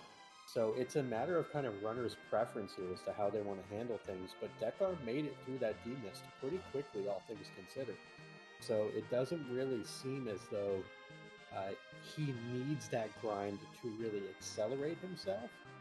So I think for his play style, this is probably a comfortable situation for him, where for a lot of people it may not be. Alternatively, do you know how much XP is in those treasure chests on the moon? We could just get to the moon, maybe open up a couple of those, hope for a White Spear, a Dragoon Spear, something for Kane. That's a mirror image. Are we in Mount Ordeals again? No, I believe we are in something Spider-Man pointing meme. That is exactly the kind of goodness you see here. Yang, kicking out Yang from destroying, I mean, technically that's a little bit of vanilla we just had here.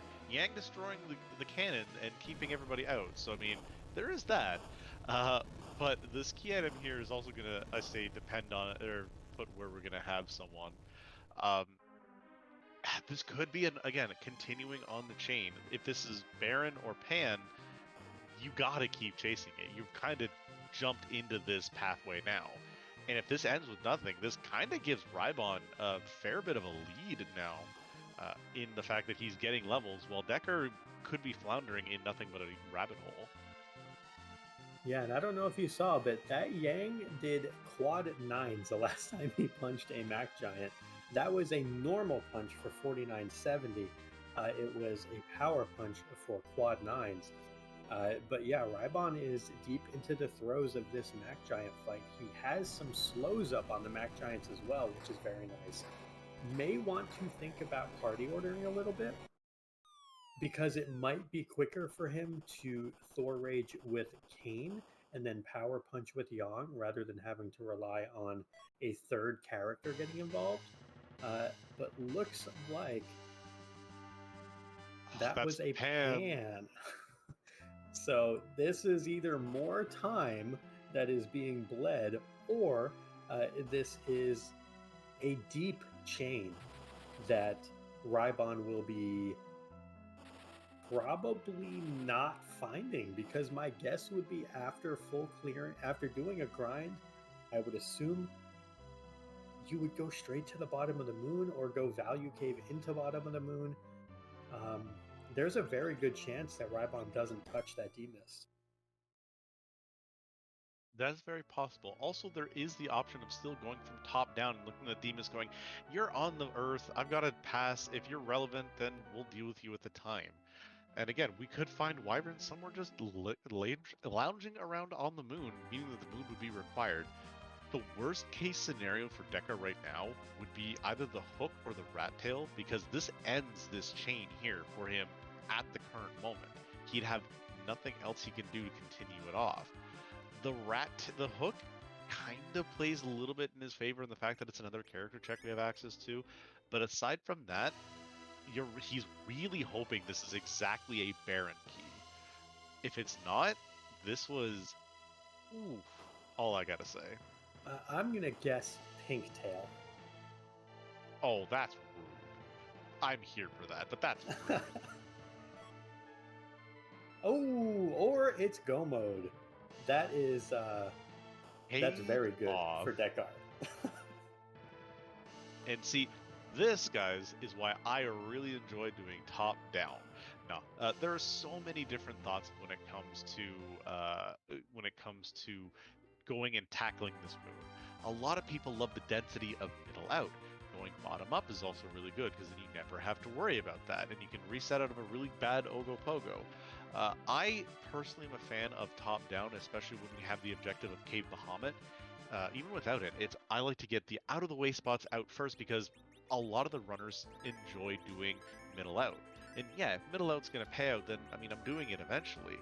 Top down could give me some absolutely fantastic experience, or get me ahead in the race. And in a spot like this, where it's head to head and you're going this is what you want to do.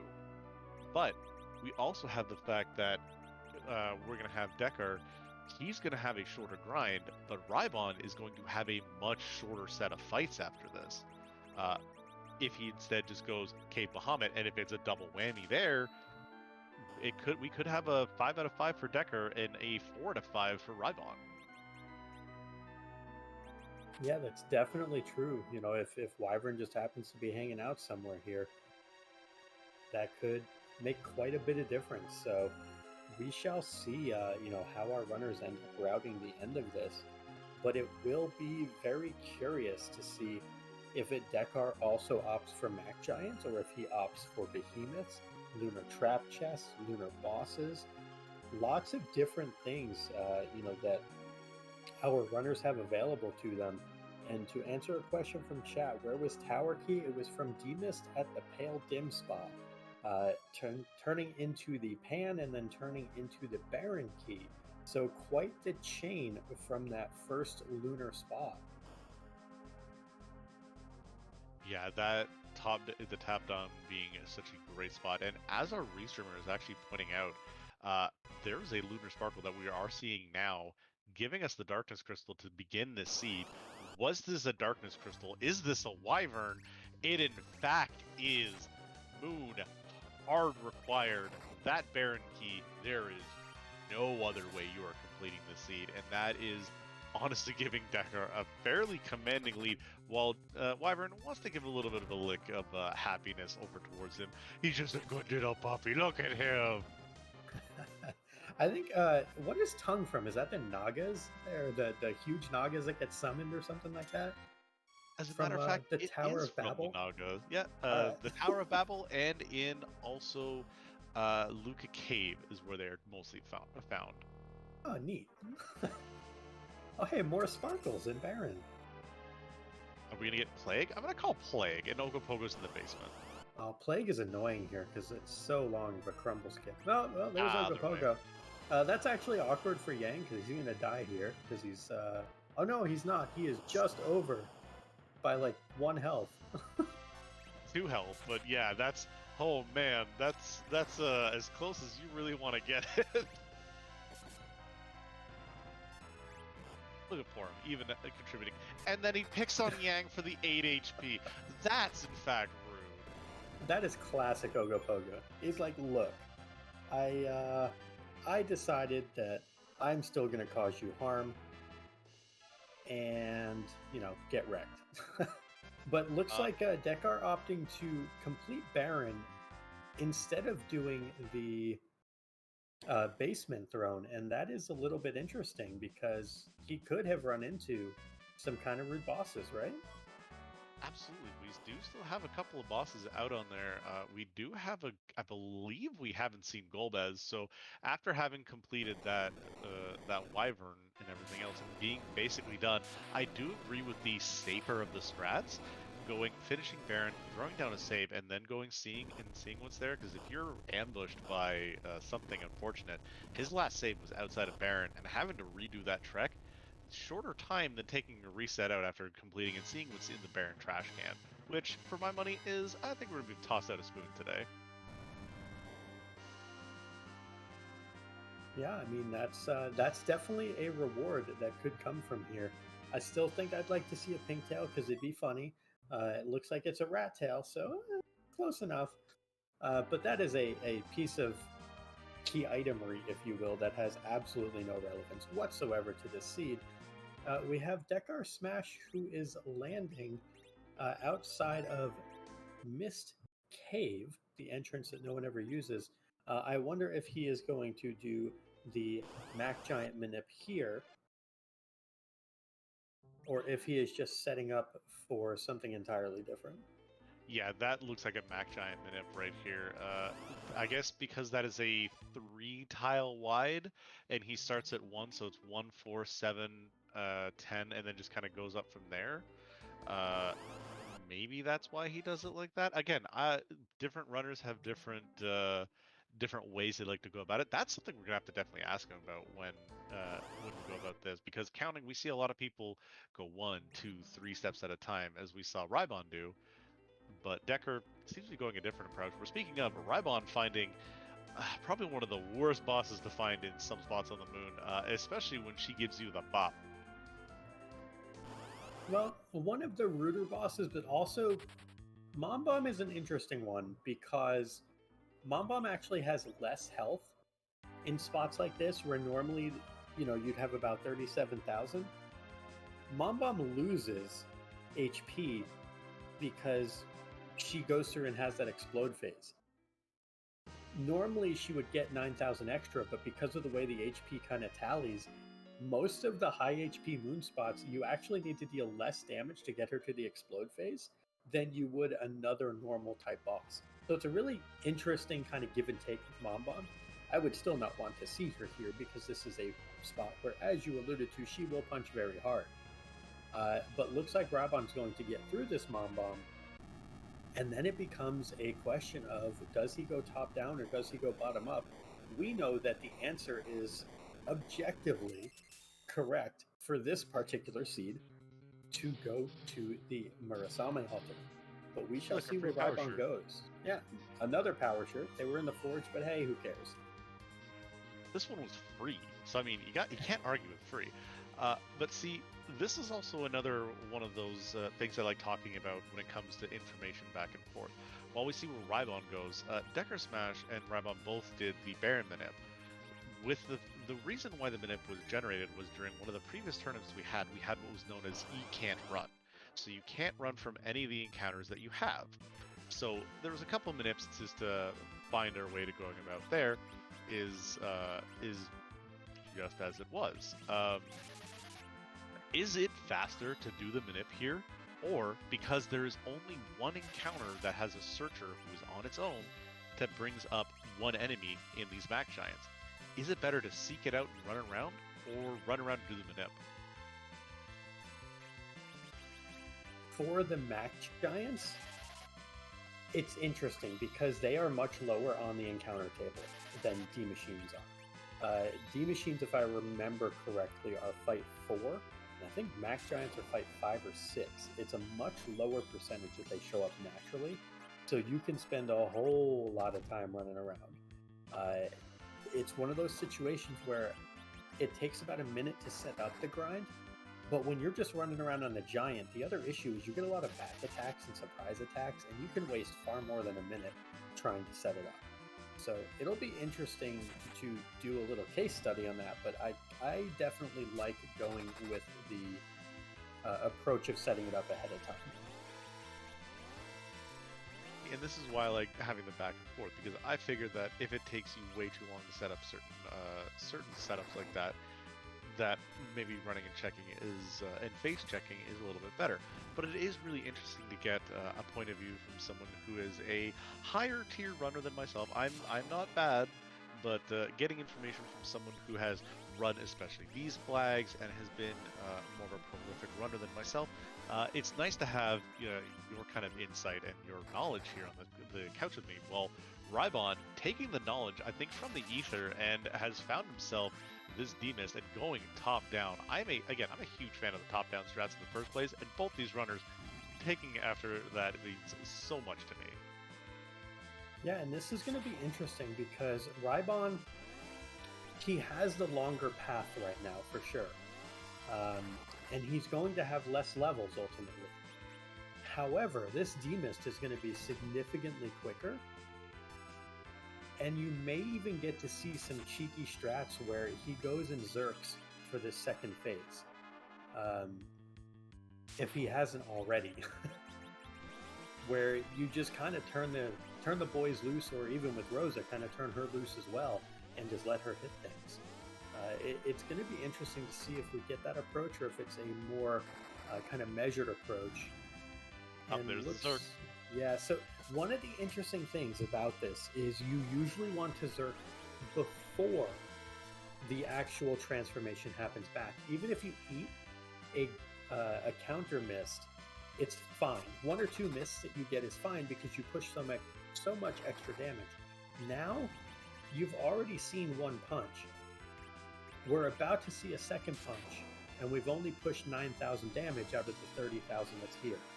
We've now seen 2 punches, and we're only going to push about 8,000 more. This is going to be very tight as to whether or not this Demist goes down before it turns back into the mist. So it's one of those kind of, again, give and take situations where you have to be very careful about when you go into the Zerk phase, and you usually want to be early. Oh, look at that. But rhybon just gets there. I think there was one more attack coming from Sid after that. That was very close to being like 2 minutes of sitting through mists. So very good for rhybon to get through that when he did. Now, here's the real question, and it looks like rhybon actually is just going to answer it. Exiting out is just as fast as walking out, depending on how fast your menuing is. So this is a normal interaction, but are we going to get a save scum is the real question. Are we going to have rhybon save, go check what's on the move? And you know what, I'm just not even going to ask questions, I'm just going to say this is what he's going to do. He is going to go toss down the save, and is going to be down this rabbit hole, so right behind Dekar. Dekar, again, faster grind, rhybon, faster mist fight. Yeah, the thing is, so rhybon has the tower key to do, has to turn in Demist, has the tower key, the pan, and then Baron. And then the walk back out of Baron. Dekar has the Baron basement fight and whatever is left of his grind. I think it's going to be close, but I think if there are no major mistakes along the way, and there's no reason to think there would be given what our runners have been able to do so far, I do think Dekar has built himself up a little bit of an advantage. I don't think it's insurmountable, but I do think he is a little bit ahead right now. Because he is going to have 10 key items for his grind, I think he's going to be much more comfortable endgame as well. Absolutely, and we saw how quickly those fights were even going for DekarSMASH in his lower levels. Baron is not a scary place to be doing any encounters, and we had a really free fight in the tower in, I think, what, one hit of we are going to have rhybon actually check the waterfall. What boss is here? That there's a miss. So we're not going to have Golbez kind of sitting and guarding this Baron basement. With him out of the way, I think I just face checked Baron basement after that. Yeah, well, I mean, Dekar is going to be doing Baron basement next for sure. But for rhybon, yeah, I think you go straight into Baron basement. You don't liberate Baron Castle like Dekar did. Because that was kind of the last of the uglies that you would run into. Because you had the Gauntlet, you have Golbez, we've seen Val. Most of the things that would be nasty you've already come across. So I definitely agree with you that the Baron basement play would definitely be a good one. But chat is pointing out, yeah, rhybon is going to find the Wyvern and won't have to go through to the Baron basement. So, you know, why am I bothering? Yeah, see, this is what happens. We're kind of on like the whole, oh, he's got to go do Baron basement too. But yeah, whereas instead he did Cave Bahamut. And I think this is actually also a really interesting seed. It goes about the meta that is this. You see Cave Bahamut, you're given Darkness Crystal. Darkness Crystal is 100% required to get you access from the moon not being haunted in that Murasame location. However, that Cave Bahamut was not required whatsoever. Most people go get that, quote, freebie out of the way and then never have to do it, whereas rhybon's kind of like, I mean, I'll take it and go. Dekar's like, I don't need to go do Cave Bahamut. It's just so interesting that you are also given quite literally a freebie now that I mention it. That is the freest basement I think I've ever seen. So that's not going to be too difficult for our runners. The worst thing that's happening here is Dekar is going to have to sit here and going to have to wait for not one, not two, but 3 fire casts from Mom and Dad. And then they're going to take us down to the Hades. This is not what Dekar wanted to see here. You would want to see something that's supposed to be more difficult. You just did a grind to prepare for this, to make sure this was going to be super easy. And it was super easy all along. Yeah, that's got to be, I think, the biggest, like... Actually, you know what? I've had the exact same situation. And again, remember I was talking in the very beginning, I was getting some flashbacks? I'm getting some more flashbacks right here. This is exactly how the Hook 2 route went. More power shirts. They're just giving them away. Holy crap. You don't need to buy them. So this seed is the Oprah of power shirts, basically. Absolutely. You have power overwhelming in levels given. You have power shirts tossed out everywhere. But we do have Dekar with the crystal.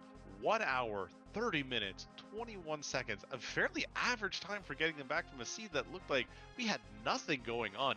The first half of this seed, a lot of slowness, objective-wise. The back half, very, very quick. A lot of fast and furiousness, and I'm super excited about the way this has been rolled. Yeah, it's always one of those interesting things when the runners are basically going from 0 to 60 in a very short time. And speaking of going 0 to 60, I think Chad needs to get on it, because normally they're at 60 by now, and they're still at 0. Dathis, what's going on right now? I mean, you see, it's late at night. We're having ourselves a nice little relaxing time, and Chad is finally starting to get out some. It looks like some blankets wrapped around the side of something with some Z's on it, because it's actually fairly late by the time of this. If you're watching it on YouTube, this was actually being done around 11, almost midnight in Eastern Standard Time. So it's a little late personally for me, up in the Great White North. However. Uh, it doesn't look like I think they're talking about nap time. There's another time that happens. I believe it has to do with, as the great Rex Rules called it, butt time, because we are about to find out whose butts are we going to be kicking tonight, in which Zeromus we're going to see. And does it have a butt? And is it cute? I mean, Find out today. all of them are cute, no matter depending on the person. Hey, everyone has their own tastes, so that's how that goes. But as Dekar is throwing out the crystal 132-17, we also have rhybon opening up the Barren Sewer. Unfortunately, barring a really bad Zeromus fight, which I don't foresee in this, with a 4700 HP Rosa, this is pretty much all wrapped up for Dekar. I'm excited to watch kind of power overwhelming happen here, and this poor Porum get knocked down at some point. Yeah, I think there's actually a good chance because of the gear that a lot of our characters survive here, even through unnerved Big Bangs. And I'm not gonna lie, I don't know what Zodamus is. Dathis, chat, I'm leaning on y'all. Let's go with chat here, because I have no idea what this poor Zodamus is from. But look at that face. He's got them cute teeth. Star Tropics 1 is what chat seems to be saying. So that's a game that I am not a fan, or not familiar with. Let me correct myself. It is the final boss, though. So Interesting. Well, to us, it's probably cute, and to everyone in chat who's played it, it's probably not. definitely not. But we actually have tongue landing from Wyvern, giving Rosa a kiss to end the seed on, as he kisses and then gets run away by Sid. That's what you want to see. Whereas Porum doing her best Talon impression and casting nothing but berserks all over the place. Yeah, and we do have Dekar in the middle of this Zeromus fight, opting for Berserk strats, has Kane with an Ogre Axe, Yang with a couple Cat Claws, going to town, just whacking away at this Zeromus. Part of the script for Zeromus is you do have a refill that happens about the 61,000 HP mark, so Dekar is going to have to chew through the entirety of the 110,000 HP roughly that Zeromus is going to have. No skipping half of it, nothing fancy like that. He is going to be reflecting some whites, it looks like, as well. The holy spell or holy magic from the white mages to try to expedite things in this Zeromus fight. But primarily the damage is going to be coming from the Berserkers here. Yeah, absolutely. The typical hybrid strats, we have we have Sid with the second most HP in this fight. I actually misspoke earlier. Rosa only has 2,500, not the 4,700 of Yang. It is a time when eyes kind of glaze over. That was my mistake, but still, 2,500 HP Rosa. You don't see that very often on a beefy white mage. But yeah, reflect strats popping out incredible damage. We are getting about Crystal Sword Cecil damage between every character. And look at even Sid, he's helping out with a good 700 bonk. Yeah, definitely. And I think Dekar may have actually been going for, and I know I alluded to there wouldn't be a refill skip or anything like that. I think Dekar may have been trying to line up the two whites from Porum and Rosa to do a reflex skip. And basically get his Berserkers dealing about 40,000 damage, and then try to get the last, 20,000 or so in the two reflected whites. He got 9,500 from Porum. A hit happened, direct hit to Zeromus, which caused the tip and the refill for the HP, and then the white came out from Rosa. It means he would have been incredibly close. And speaking of incredibly close, there's rocks already. This fight has flown by on Dekar's side. Yeah, the amount of damage that they were putting out. You were looking at essentially Crystal Sword Cecil damage from Kayn and Yang, and you had quad 9s essentially from Rosa and Porum. You basically had, and yeah, as we're talking about it and finishing up, DekarSMASH, GG's, bang, flash, taking round 1 with Rosa hero, co-reflect, hybrid strats, defeating Zotimus right as rhybon is jumping into the run. 1 hour, 36 minutes, 18 seconds, a solid time overall for a 14 out of 17 seed, and we're going to see if we can get him in here for an interview. And I believe that dinging in our ear is our winner this evening, DekarSMASH. GG to you, Dekar. Hey, thank you for the GGs. So first thing I want to ask Dekar is your setup for the Mac Giant grind. Why do you go up by Mist Cave by comparison to pretty much anywhere else? I like to have batches of like 2 steps that I can count odd numbers, and that's just a convenient place to step two in one direction, 2 in the other direction. I was miscounting. I thought it was 1, 3, 4, 1, 4, 7. Okay, so I thought it was pairs, but I wasn't sure. That's good to know. So that seed, Darkness Crystal, right off the hop. You have Rosa. You have Yang. You have Yang up on the moon. How do you feel about your early game with that Porum gated behind an alt gauntlet? I mean, I felt okay about it once I found the heroine robe, although the lack of arrows was a real problem, and so was that Val. But I thought, the stuff that Evelyn gave was pretty good for both my characters. So overall, I had what I needed. I just had a challenging set of bosses, and maybe not the strongest characters. Yeah, you got some good equipment that Evelyn pulled. The dual heroine robes and I believe, one Elven bow up there. Did you ever think about maybe earlier in the seed going and taking that form, or is it just you didn't want her whatsoever until no other choice? I did think about it, but my thinking in not taking her earlier was that she wasn't really going to accelerate my early game. I mean, maybe she would have if I had gotten Berserk on her, because that party was really crying out for Berserk a little earlier than I got it. But I also knew I could come back and get her later much faster, and I also had in my mind that Porum is a character who I like to slingshot if I can. So keep leaving her there kind of gave me the option of setting that up in the future. And I just wanted to ask, speaking of characters and whatnot, were you content by the end of the game with your party, or were you kind of tired of seeing, Edwards and Youngs and, the early repeats where you may have started to wonder just how hard C maybe had hit this seed? I was content, but not happy, I guess is what I would say. I mean, Woodhammer Sid is not my ideal character for this Romus fight. So actually, a little bit of an interesting thing to point out that rhybon found that you didn't.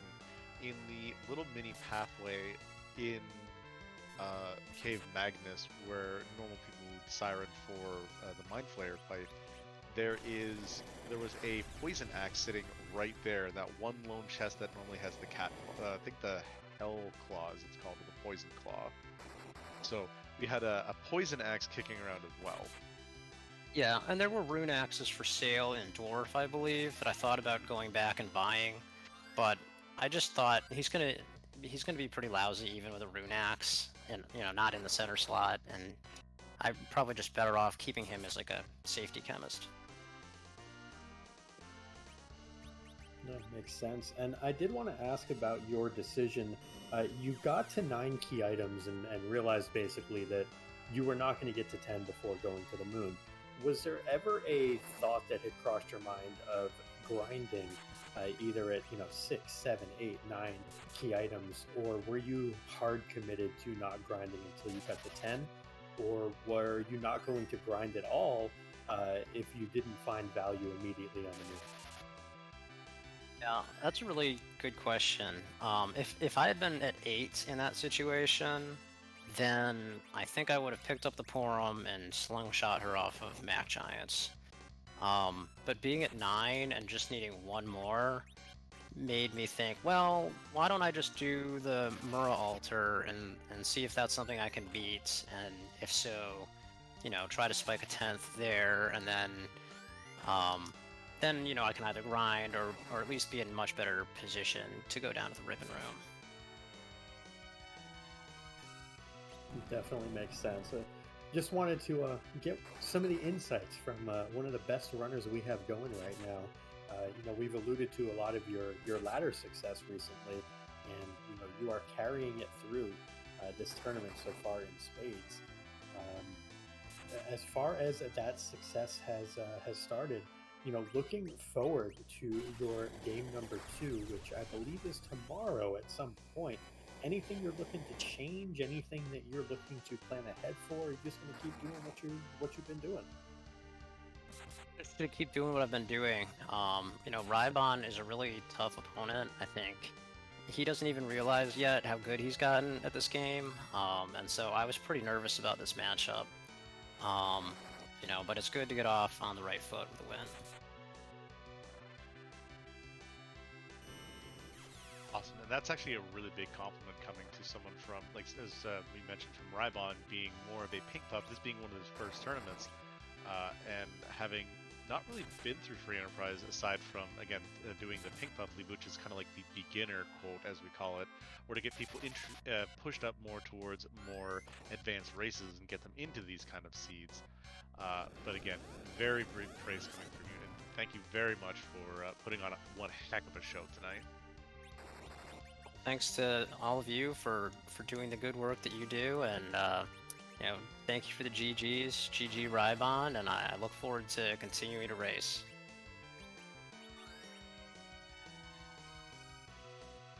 And again, that was Seed 3 DekarSMASH, first place in Race 1, 1 hour, 36 minutes, 18 seconds. Again, thank you very much for putting on this fantastic show. And as we say that, we have the end of the show coming up with rhybon's interview. I'm pretty sure with the way those rocks did next to no damage. And we are in the final phase of Zemus for the last time. Possum, this has been one heck of a race to be commenting over with you. Yeah, been absolutely beautiful to watch these two great runners go at it. And it looks like, yeah, there is rhybon just finishing off Zemus now, able to get through. Looks like the Zemus is crumbling, is crackling, is booming. 1:44:11, the official time for rhybon, and we will see if we can get him in for an interview as well. But again, a huge GG's out to rhybon as well. And I believe that is rhybon joining us now. GG's to you, rhybon. Thanks. Let's start off with, as I also asked Dekar, character selection. You had Kane, you had Yang, you had Rosa to start with. Great hero to have, because you're guaranteed a healer, and you find a bow and arrows, you got some good to mid-game DPS. You then go to the moon with that early darkness crystal, and you find another Yang. That's not cool, that's not fine, whatever. We'll find someone somewhere else. Let's go to Hobbs, and there you have the alt gauntlet guarding a Porum. The arguably what people say is the quote worst of the two mages. How you feeling when you're seeing that little string of events? I'm a little disappointed because that is a bit of a time investment to go to the moon early on. I think about 2-3 minutes. Launching the whale, sure I can get that back, but the time I spent going up there to check, I felt like I had to. It's an edge, and Dekar found him first. I'm losing by 30 minutes and not by 10 minutes. But instead, it ended up being a duplicate Yang. The one thing I didn't want to find. I've even taken Eddie at that point, but nope. Back to Earth. Check Hobbs. It's Porum. It's alt gauntlet. I made that mistake previously. I think first game against Scratch Dragon, there was a Palom on Hobbs behind an alt gauntlet, and I took it, and that probably contributed to my loss in that particular game. So I'm like, I'm not making that mistake again. But I'll make a mental note. She's here. I can maybe sling her later if I find some kind of good opportunity to do so. But for the time being, this is the Yang and Rotha show. And jumping ahead a little bit, you spoke of slingshotting a forum, which you ultimately did. You decided to make the choice to grind on 9 key items for your Mac Giant grind, get you to the mid 40s for levels. Obviously, you were more than comfortable doing that, and then getting through, making that your final party. Take us through kind of that decision, because the prevailing wisdom is always try to get the 10 key items. Was 9 something you practiced? Are you comfortable with it? Just kind of take us through that. I didn't really want to do a 9 key item grind. It always feels bad. But I had full clear of the earth. I only came up with 9 key items, unfortunately. And I wasn't too comfortable with my levels and my party that I had in order to get through really anything on the moon. I might have been able to slog through it. In hindsight, that Demus is free. It truly is. It would have taken me longer to slog through it, but I could have slogged through it if I had checked beforehand. That would have been a 10th key item. That would have been a much faster grind, and maybe that would have helped pick up some of the 8 minutes that I lost by. But I didn't expect to find a Demus and go mode on the Mura altar. I expected there'd be some nasty bosses, or at least some big HP that I had to deal with on the moon, and well, I decided, well, I'm just going to give it a 9 key item grind. It feels bad, but this is my life now. Something that shouldn't definitely feel bad is the fact that you went top down with this check on the moon. I know a lot of people have different ways they like to go about it. What drove you top down as opposed to middle out or even bottom up? So top down, I'll do when I feel like I'm playing from behind. And against Dekar, I'm always meant to feel like I'm behind. So luckily, top down paid off today, but didn't pay off enough, unfortunately, even though it was hard required.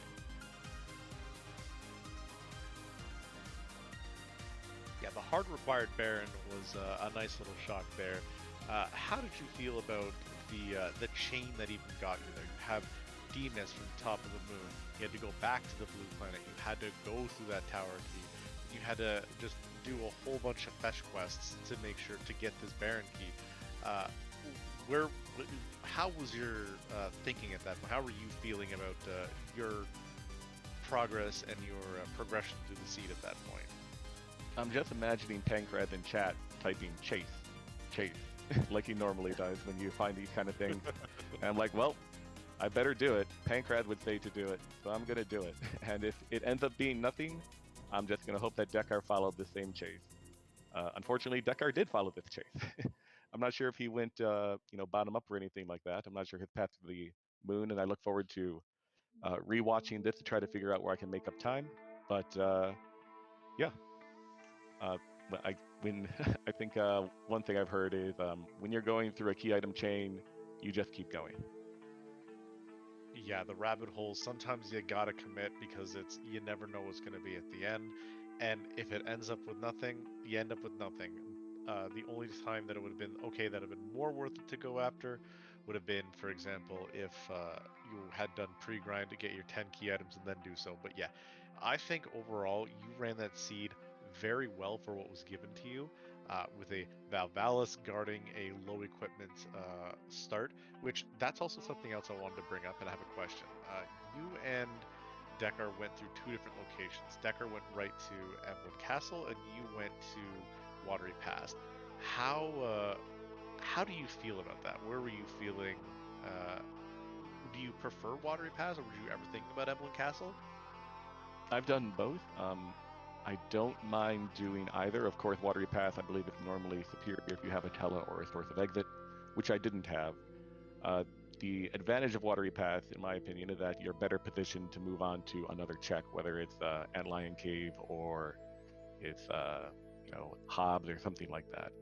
Eblin, you do have to deal with the 3 trap chests. You do have additional chances, I believe, for higher tier loot, because it's just simply more chests there than there are in Watery Pass.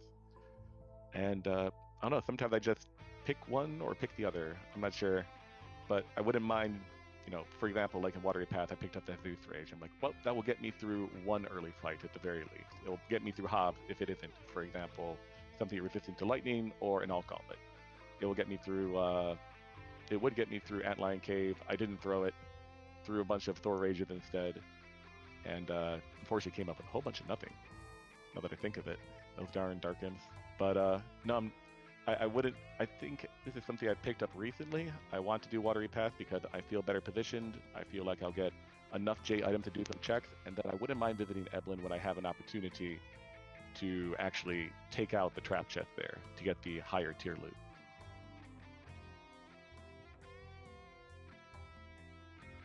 Yeah, it definitely makes a lot of sense. Really sound logic. And yeah, just, I mean, we can tell from the way that you play that you are driven by very sound logic. And I just wanted to, again, say, for a relatively new player in the grand scheme of things, you are putting on one heck of a show week after week. I appreciate it. I'll have to watch back and see how I can improve off this one, because I have, it's do or die tomorrow. Probably going to be die, but I relish all these opportunities to, you know, compare my play against someone of the caliber of Dekar, for example, who has been crushing on a ladder, and seeing where I can improve. And you know what? That's excellent, and that's a great mindset to have. And we really appreciate it. Again, yeah, for your first showing in a tournament, you are doing absolutely fantastically. Don't ever think that, oh, it's going to be die. You could surprise yourself and put out one heck of a showing versus Dekar. You kind of put him more to the ropes than you think, and I'm excited for you to see just how close that race really was in the long term of it. Oh, great. I look forward to watching it back. Absolutely. Well, thank you again, rhybon, for joining us this evening. Thank you for putting on a heck of a race. And any final thoughts from you on your upcoming match tomorrow, or anything that you'd be looking to change for tomorrow? Not sure what I can do to change. Like, at first glance right now, of course I'm going to change my opinion after I watch it back, but I'm not sure what I could have done better to pick up 8 minutes from this particular raid. I mean, there's like little things I could have done. Like, for example, when I bounced off Val, I could have saved at the bottom of Ordeal. That maybe would have saved a minute from me walking back down. But 8 minutes, I'm not sure. I guess the poor choice was to do a 9 key item grind. That was probably most of it. But yeah, that's my particular thought on this seed, and I'll just try to do better tomorrow. But other thoughts, thanks Possum, Dathis, Balhamet, Infidious, all for staying up this late for a late race, except for you, Infidious. This is kind of like midday for you. But I appreciate you all putting on this show, and hopefully stream for you guys again one day. Excellent. Well, we definitely look forward to seeing you again, rhybon, and GG's once again on a heck of a showing this evening.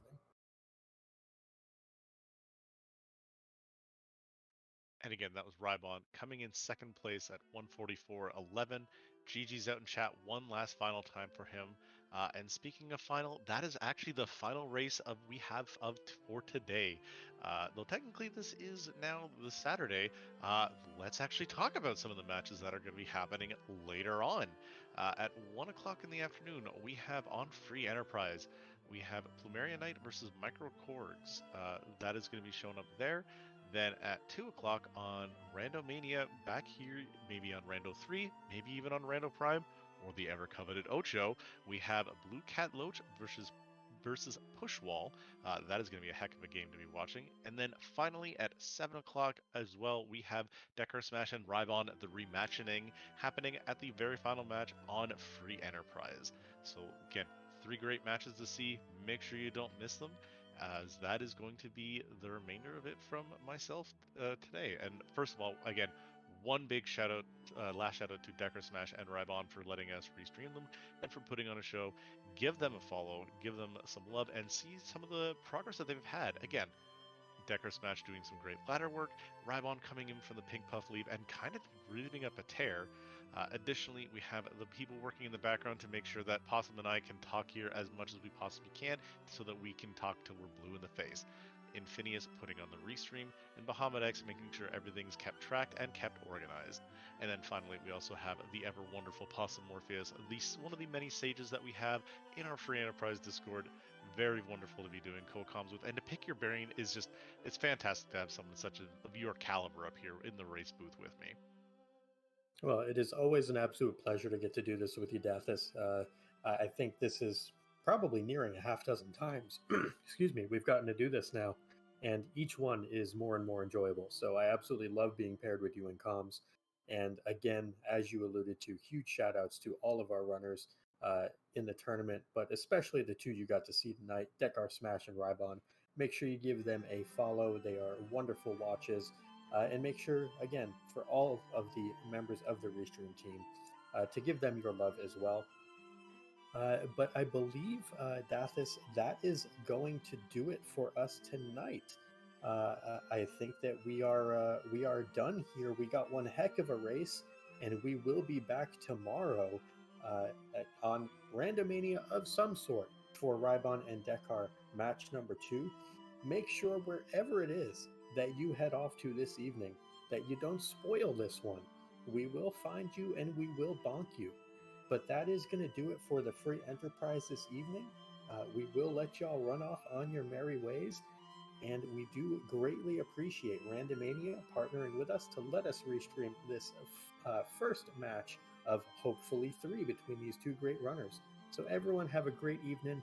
Free Enterprise fans around the world, we love you. And we hope you come back and watch the next one as well.